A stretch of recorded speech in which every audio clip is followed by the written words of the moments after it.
will become a kingmaker in Maharashtra? यहाँ ये सवाल पैदा होता है कि इस बार महाराष्ट्र के मुसलमानों की क्या तरजीहत है, यानी प्रायोरिटीज है, और इन मुद्दों को कौन कौन सी पार्टी इलेक्शन मैनिफेस्टो में शामिल कर रही है।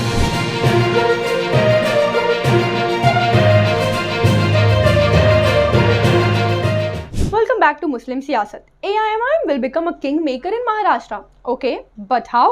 महाराष्ट्र में अब हर तरफ इलेक्शन के चर्चे हैं। सियासी गलियारों से लेकर आम आदमी की बातचीत में तक हर जगह इलेक्शन की ही बात हो रही है।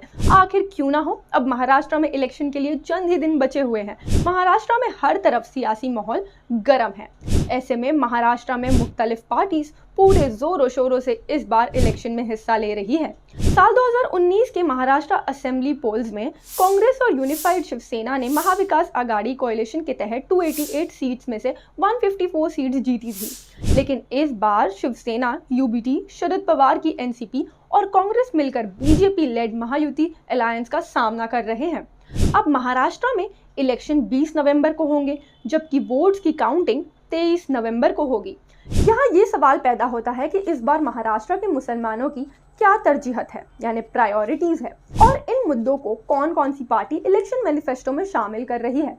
जब हम इस सवाल पर गौर करते हैं तो हमें कोई भी सेक्युलर कहलाने वाली पार्टी इन मुद्दों पर बात करते हुए नहीं दिखती है, लेकिन महाराष्ट्र के मुसलमानों को AIMIM एक उम्मीद की किरण नजर आती है। आखिर महाराष्ट्र के मुसलमानों के लिए AIMIM उम्मीद की किरण क्यों बनेगी?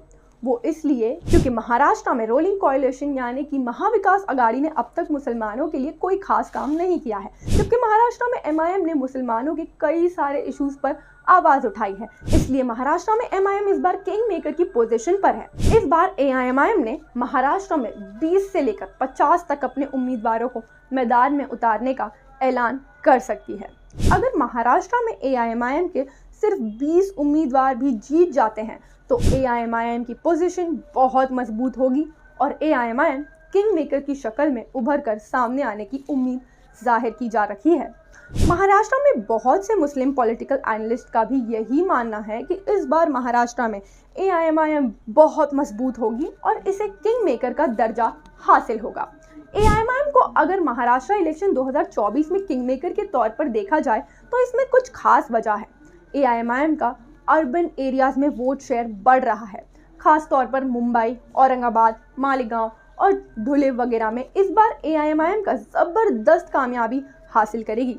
सबसे अहम बात यह है कि महाराष्ट्र की पॉलिटिक्स में हमेशा अलायंसेस और कोalition गवर्नमेंट्स बनती रही है। AIMIM अगर अच्छी खासी सीट जीतती है तो दूसरी पार्टीज AIMIM का सपोर्ट लेने या AIMIM से मिलने के लिए मजबूर हो जाएगी। ऐसे में महाराष्ट्र के मुस्लिम वोटर्स को बड़ा इम्तिहान है कि वो इस बार MIM को किंग मेकर की पोजीशन में ले आए और महाराष्ट्र में खुद की अपनी मजबूत पोजीशन बनाए।